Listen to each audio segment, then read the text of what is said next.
Hyderabad traffic పోలీసులపై high court serious అయింది. Traffic పోలీసులు సొంత ఫోన్లతో చలాన్లు వేయడంపై ఆగ్రహం వ్యక్తం చేసింది. చలాన్ల ఎన్ఫోర్స్మెంట్ విధానంపై పూర్తి నివేదిక ఇవ్వాలని హోంశాఖకు నోటీసులు జారీ చేసింది. 4 వారాల్లో కౌంటర్ దాఖలు చేయాలని ఆదేశిస్తూ ఉత్తర్వులు ఇచ్చింది హైకోర్టు. హైదరాబాద్ ట్రాఫిక్ పోలీసులపై హైకోర్టు సీరియస్ అయింది.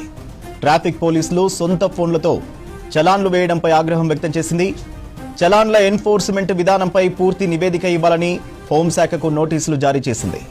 4 వారాల్లో కౌంటర్ దాఖలు చేయాలని ఆదేశిస్తూ ఉత్తర్వులు ఇచ్చింది హైకోర్టు.